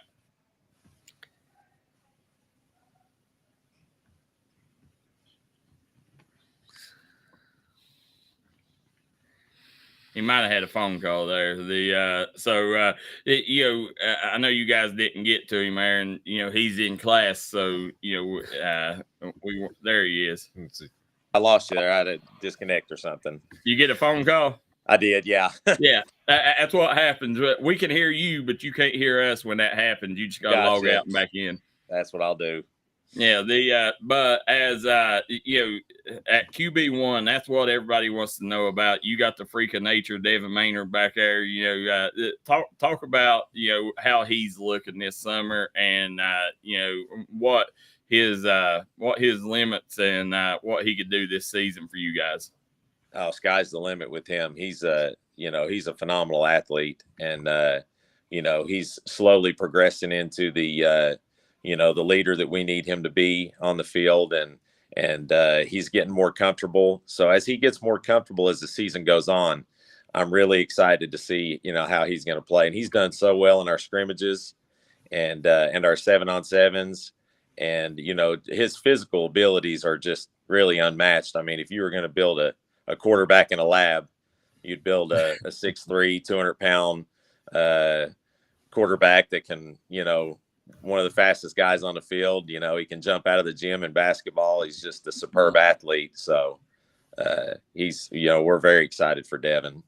Yeah, I don't think people realize how good this kid is. I mean, if this kid, you guys putting him at quarterback, if he can learn that position, with the God-given attributes he's got, I mean, he can play any level of college football depending on how much work he puts in over the next couple of years. But he also wasn't a shabby wideout either. So right, yeah, no, he's an athlete, and he's the kind of guy that when we needed to find our QB1, he stepped up, and he's the kind of guy that's going to make everybody else around him better as well. So that's the kind of abilities that he has, not just to affect the game, from the quarterback position, but his capability of making our receivers better, making our running backs better. He's going to be a great asset. Well, Coach, I know you're at school, and these guys are going to kill me if I don't let them talk. So we'll go ahead okay. and JJ, you got 2 questions for him. I'm gonna give him one good one. So, Coach, I'm still learning about all of the teams and everything each and every year. So, since Friday Night Lights is coming up, and this is the first year I'm going to be able to, cover it with the network, can you tell me some games that I need to look out for your team specifically? Oh gosh. Our district games, Prestonsburg, Floyd Central, Knott County, those are our, we always put an asterisk on those, when the season starts. Those are, those are the most important ones. But, other than that, I think this week, Hazard, man, that's a tough opening game, and they're so much improved. I've seen them on film. I've seen them in person in a scrimmage, and, they're a completely different team this year. And, we're just really excited and blessed to get to play those guys early in the season, because those are the kind of games that are going to make us better. So, I think tonight's game is going to be, I think it could be a really competitive, really good game. Coach, one of the better games in the East. You talked that Prestonsburg game, that district game there. How excited do you think it gives them any advantage that Coach Hager knows your philosophies and your teachings? No, I don't think so. I don't think it gives either one of us an advantage. Wes is awesome, great guy. I'm so happy for him. Prestonsburg, I hope they know what they got over there, and they give that guy a chance, because he's he's a good role model, good coach. He's going to do good things. And when he left, I said, look, I wish you all the best. I hope that I hope you win every game except for one, obviously. But we're excited for Wes. I'm excited to see what he can do over there. Go ahead, Bradley. You talk about, you're starting the season tonight. First of all, always exciting. The first week of the season. You're playing Hazard. Talk to us about the unique challenges that you're going to face with Hazard tonight. What are some things that you really need to look forward to with them? I think we talked about our line being young. I think that this week will be a really good measuring stick for the first game of the season, to where our offensive line's at. I think that Hazard has a very tough physical defensive line. And so, if we have any weak spots that are going to be exposed this season, they'll be exposed week one, because, we play a really good physical Hazard team. And so, like I said, you want to play these games early. Iron sharpens iron. And if you got any holes, you want to figure out what they are week one. Hopefully our best product we put out this season isn't tonight. We want to progress and get better as the year goes on. But the only way that we can do that is by playing, teams like Hazard, and we'll be back in a few weeks to play Perry, and some of these schools that are going to test us early before district play starts. And also, what are some? Just talk to us a little bit about I think football over there at Martin County. Previously the old school Sheldon Clark. Martin County. All that, there's such a strong tradition over there. Has been for years. Just talk to us a little bit about how special it is to coach in a place like Martin County. Oh, it's great. I was part of when Jim Matney was here, some of the teams that kind of built that tradition, and to come back and we went through a few down years there, kind of a slump. We had, a lot of coaching changes, and, that can really kill a program. If you have 4 head coaches in 4 years, it can kind of hurt. And, when I took it over, we had low numbers, but just to build it back up, and, we're around 50 kids a year now for the last few years. And our guys have started to see some success in the postseason. So, it's great, man.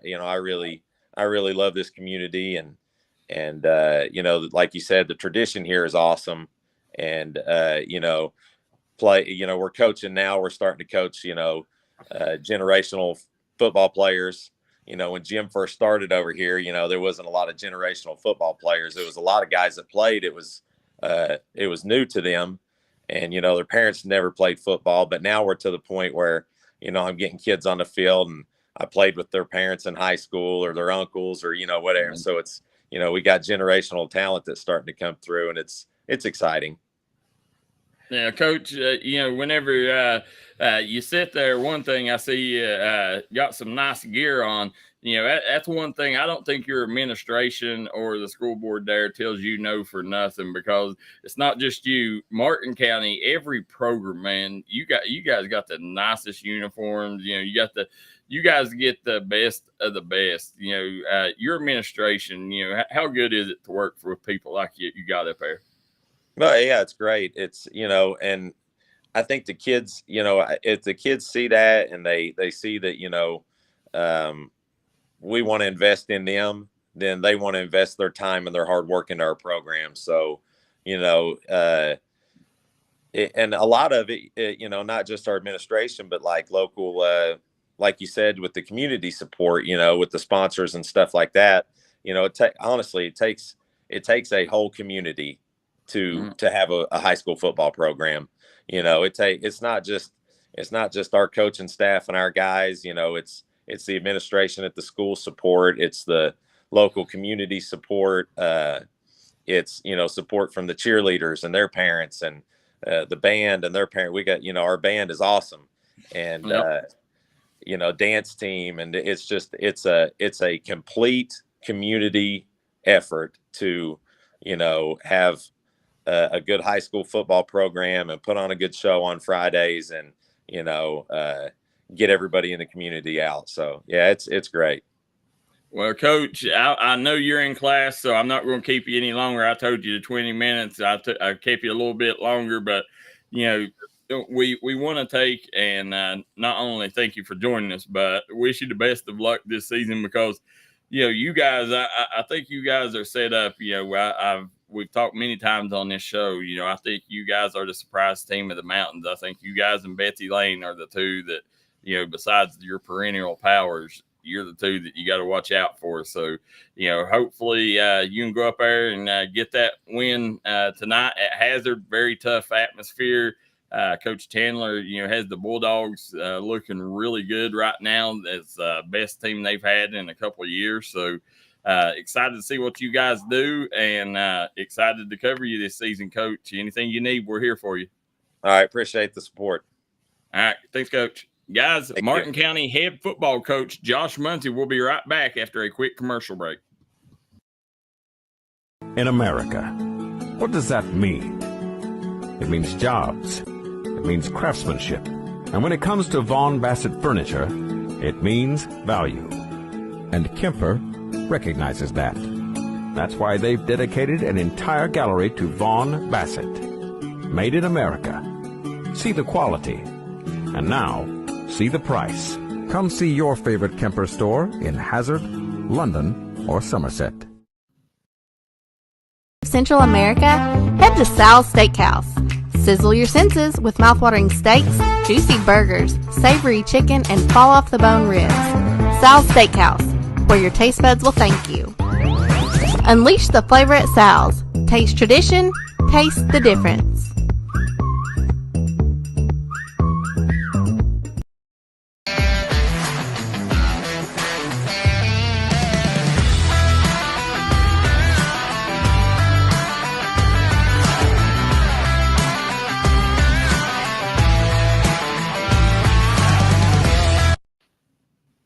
Back here on the Startup Morning Show, Bradley Dameron from the mean streets of Barbone Creek, JJ Pruitt, and Darryl McCoy. This segment is sponsored by our good friends at Kentucky Mountain Health Alliance. Guys, make sure you go visit Kentucky Mountain Health Alliance for all your healthcare needs, whether it's dentistry, chiropractic needs, just everyday healthcare.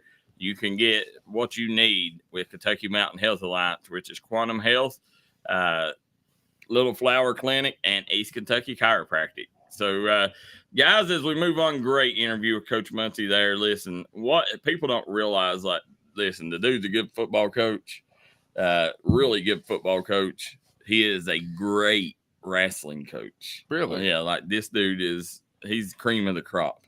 If you got a wrestler, you want him playing for, or you want him wrestling for Coach Muncy.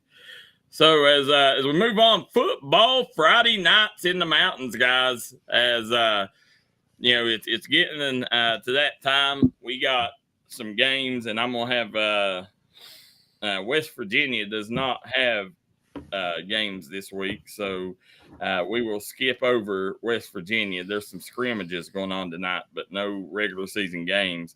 And we would be remiss before we get into high school here if we didn't talk.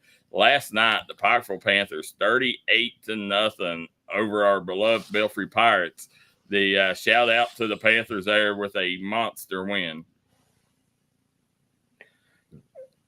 Listen, these guys got anything to say about it. I'm sorry, that program at Pikeville, man, is rolling on all levels and has been for years at this point. I mean, it's built from the bottom up, and they really show it each and every year. Yeah, I mean, you got Caden Thompson, you got Zane Varney. They connected on a couple big plays there. I mean, from top to bottom, that program. Coach Branham is one of the best, and he has them ready year in, year out. And them and Belfry normally takes turns on who wins that. Sometimes Belfry will dominate them. Normally, very seldom do you find a really close game here in the recent history. It's normally been blowouts by either side. It's interesting that even in middle school, like, they're just as dominant. No. Yeah. So as we move on, guys, I'm gonna try to pull them up here. So if we can find the predictions, I'm gonna try to find the numbers here. Berea plays Betsy Lane. Let's see. Speaking of predictions, Jimmy Johnson in the comments section says, "Let's do some pick'ems." Well, that's what we're doing. The Betsy Lane and Berea. Who do you guys got in that one? And this will be normally we'll start the Crunch Time show up next week, so we'll do a lot of that on that show as well. But the Betsy Lane Berea, who do you guys got in that one? I'm with Gideon Jarvis. Put up a thing there. I think Betsy Lane wins, and I don't think it's going to be close. No, what about you, JJ? I was going to go with Betsy Lane as well. Yeah, Betsy Lane, and I'm going Betsy Lane too. Our folks at the Massey ratings have it 95% Betsy Lane, 5% Berea. 42-10 is what they predict the score to be. So let's move on down, see what else we got here in the mountains.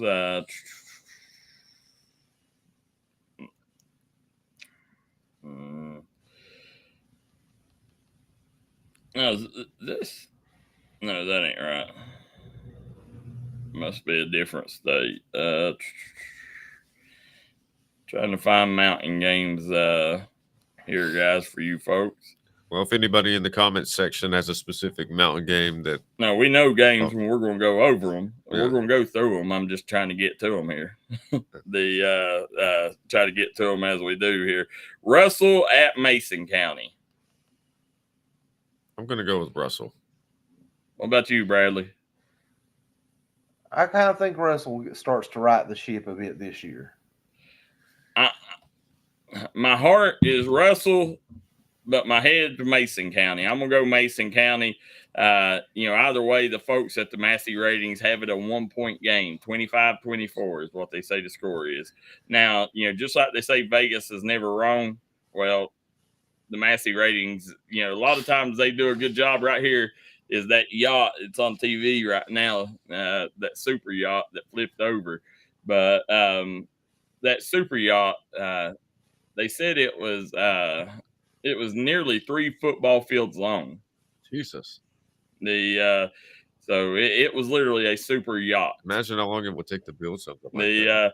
But as you're going here, Estill County, East Carter, guys. East Carter? Estill Carter. Last year. I'm going with East Carter. Who you got? I'm going with East Carter as well. Yeah, East Carter has a 92% chance to win. 41-13 is the score. Letcher Central Shelby Valley, which is our Citizens Bank game of the week. You can watch it right here on the D&D Sports Network. We want everybody to come join us at Pine Mountain, but if you can't make it, you can watch it right here on the mountain's #1 leader in sporting news. So, Letcher Central Shelby Valley, who you guys got? Got the Cougars, man, in this one. I'll go with Shelby Valley. You're going Shelby Valley. Shelby Valley. Well, you couldn't go wrong with Shelby Valley, but I'm gonna go Letcher just because it's at home. Pine Mountain is a tough place to get a win, so I'm gonna take Letcher Central in this one. 74% say Letcher Central, and they're predicting the score to be 38-21. Perry Central Somerset. Perry Central. I'll go You got Perry. Bradley? I'll go Perry. I'm gonna go Somerset, and the only reason is it's at Somerset. But Somerset, guys, if you guys don't know, they have the unique purple field. So the only purple I've field. seen that. Yeah, in the state of Kentucky. So, and Somerset's the one that started the trend of having the field on the end zones for the kids to play during the games. So there's a big trend. Everybody that builds new stadiums have that field at the end of the end zones for kids to play in, and Somerset started that. Now, guys, does either one of you guys know the nickname for Somerset? The Jumpers. The what? I just said the Jumpers. Do you know what kind of jumpers? That I'm not sure. The Briar Jumpers. Briar Jumpers. That's fantastic. Yeah, so odd name there. Let's see here. Lewis County at Nichols County. I'm gonna go with the home team. Nichols County? Yeah, Nichols County. I'm gonna go Lewis County because they're in our coverage area. I'm going Lewis. Yeah. Yeah. They say Nichols County has a 77% chance to win this game. 38-20 is the predicted score. But you know what? That means there's a chance. That means there's a chance. So you're telling me there's a chance. Yep. Pike Central at West Carter. West Carter, very tough place to win a game. Yeah, I've got to go West Carter in that one, especially at home. Yeah, I'm going with the home team as well. 87% chance West Carter. I'm gonna go with Pike Central pulling the upset. Man,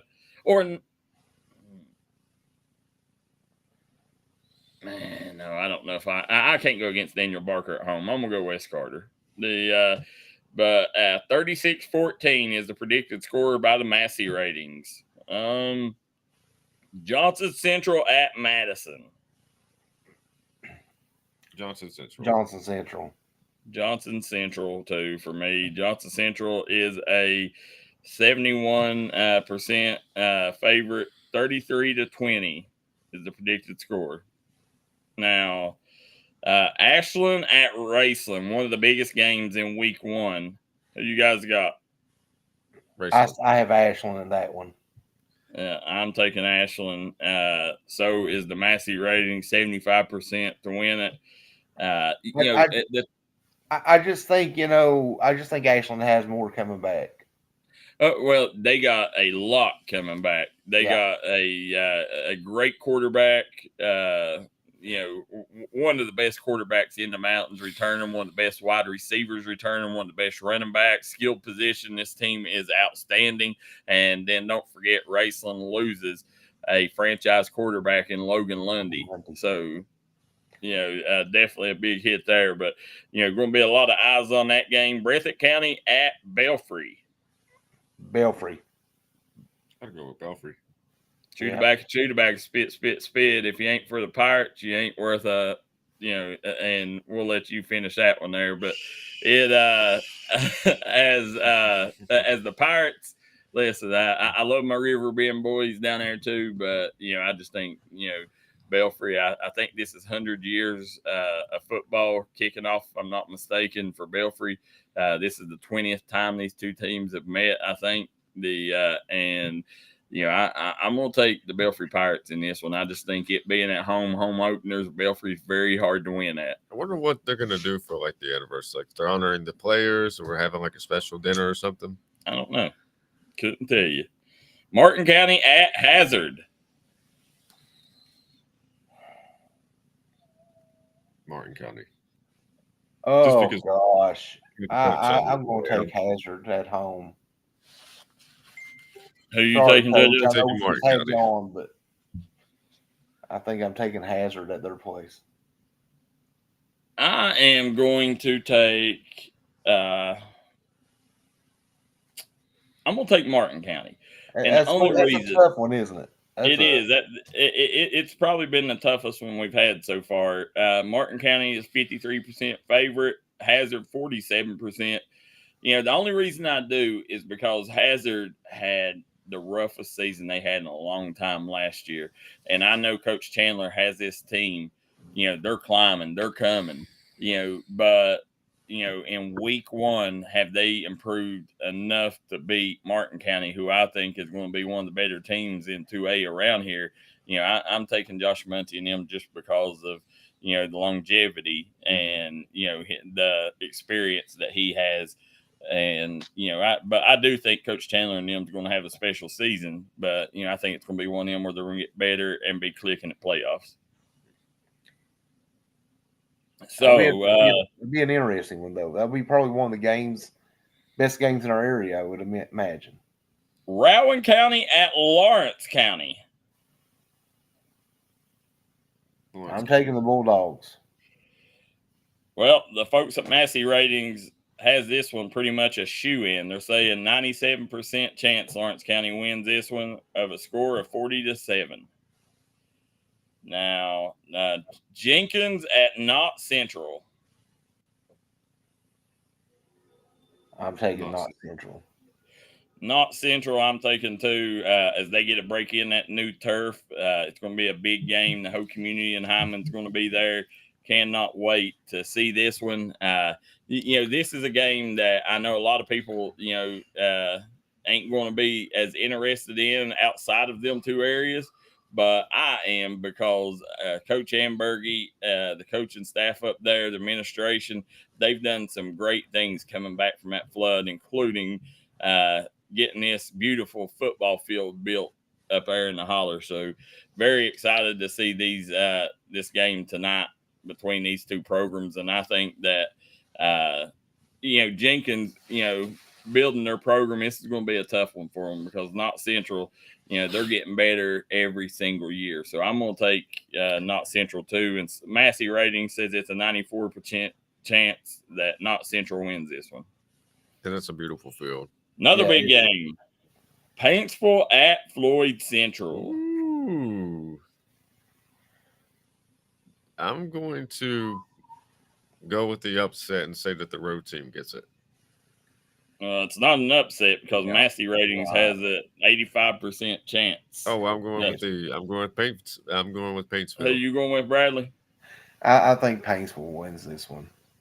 I think Coach Hager upsets and shocks the Mountains tonight. I think Coach Hager gets the dub at home. Yeah, I mean, look, you know what? This is the thing. The first part of the year is when Massey's going to be the most inaccurate anyway. Yep. Yeah. Coach Brandon Brewer at Bath County traveled to Fairview. Who wins that one? You say Bath County? Yeah. We'll go with Fairview. I'll go with Bath County. I'm gonna go Bath County. Massey Rating says 28-20. Bath County, 64% chance to win. Prestonsburg at Leslie County. Prestonsburg.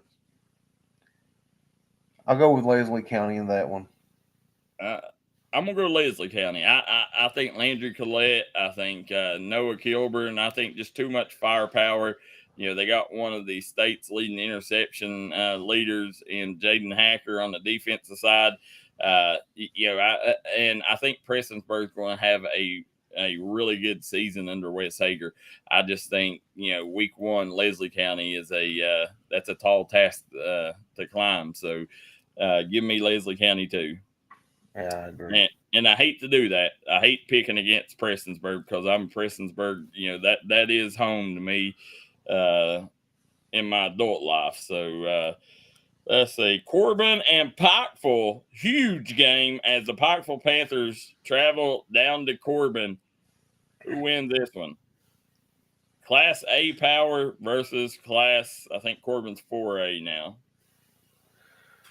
That's going to be an interesting game. I'll give it to Pikeville. You know what? Pikeville's in our coverage area. I'm going with Pikeville. But I tell you, man, if there was ever a game I would ever pick against them, it'd be this one. My heart's with Pikeville. My head's with Corbin. I think Corbin is just, good, Corbin's man. a beast. That would be a tall task for anybody, but Class A versus 4A, yeah. It'll be a tough one. It's not one Pikeville can't win, but I just think, if you was going to put money, but my heart says Pikeville, and very rarely will you hear me say this, but hell, Pikeville. I'll tell you, like I said, if there was ever going to be a game I would ever maybe pick against Pikeville, that would probably be about the only one this year. Eastridge at Morgan County. I'm going to go with Morgan County. I think Morgan County also. I do. Well, I'm going to go with Eastridge. I thought Morgan was a bit improved last year, weren't they? I mean, they was. They was. The only reason I'm going with Eastridge is because I got a friend, Blaine Keithley, that's over there now. So definitely going to take that. Gotta go with the friends. Yeah, I got you. Yeah. So as we're sitting here, guys, I'm very excited. And we got some schools we cover outside the coverage area. Can't wait to see our West Virginia schools kick up.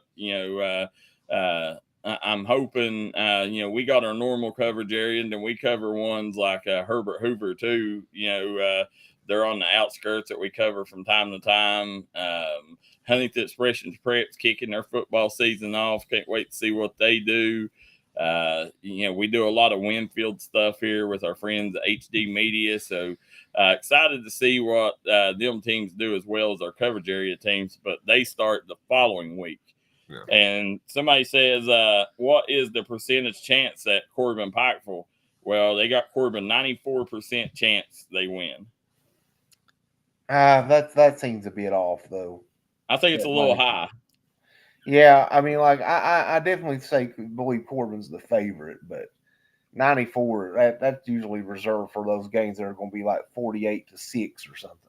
Yeah.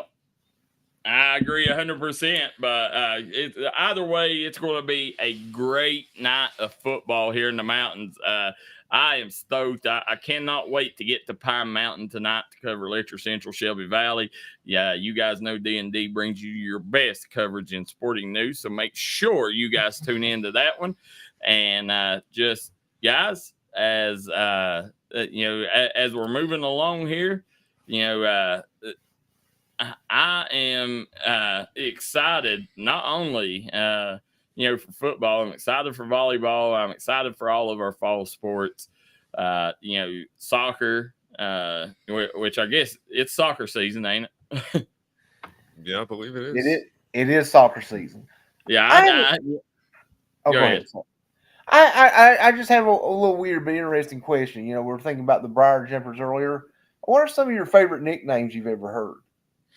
Hillbillies, the dots, polka dots, man, hillbillies is up there. Polka dots is up there. I'll tell you a little tidbit. West Side, they're the Renegades. You know what the proposed name was whenever it come out? What was that? The Rough Riders. Ooh, well, Bailey'sville was the Rough Riders. That was one of those schools that went into West Side. Well, how nice would that have been to be the West Side Rough Riders? Yeah, especially when DMX was really big. Yeah, that would have been really cool. Oh, one of my favorite ones, Gary, West Virginia. It used to be the Gary Coal Diggers. Wow. That was just and a lot of people call them the Diggers.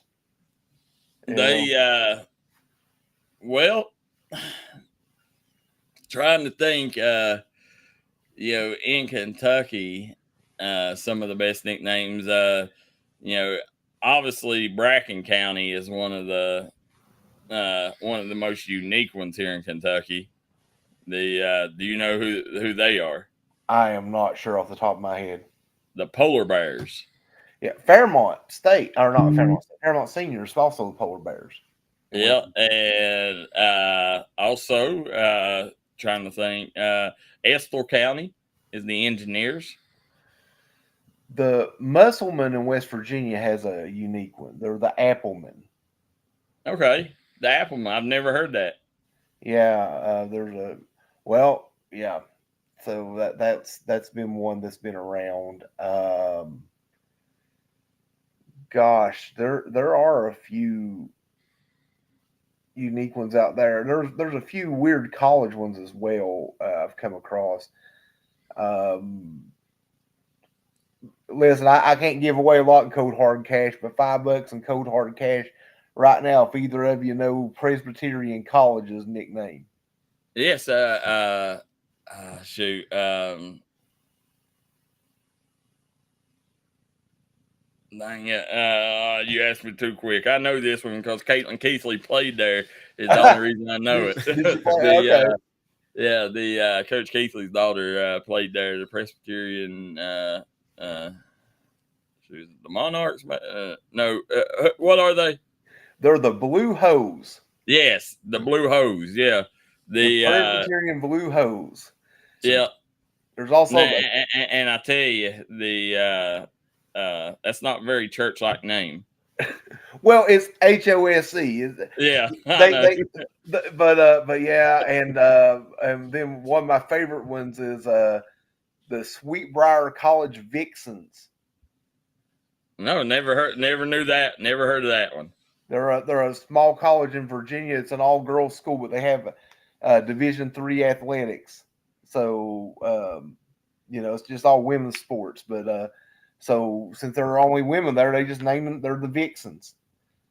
Well, the Carl Whitey Little says be watching you guys tonight. Said got friends playing on both teams. Well, cannot wait. Hope you guys join in. I want to thank Gideon Jarvis, Jimmy Johnson, Carl Whitey Little, all of our usual fans that's tuning in. Want to thank them. And guys, as we are getting ready, I want to thank you guys for tuning in. And Monday, we should have a lot of topics to talk about. So make sure you start your mornings here with us from 8 to 10 a.m. every weekday morning. I want to thank our sponsors, Punks Tires and the crew there in Virgie, Kentucky. I want to thank Freddie Lewis for Pike County Commissioner and all of our sponsors that you see on today's show. If you would like to sponsor D&D Sports Network, make sure you reach out to JJ, myself, or one of the crew. And guys, till then, everybody have a good football Friday night. Go support your local teams. And till Monday, have a good weekend. So long.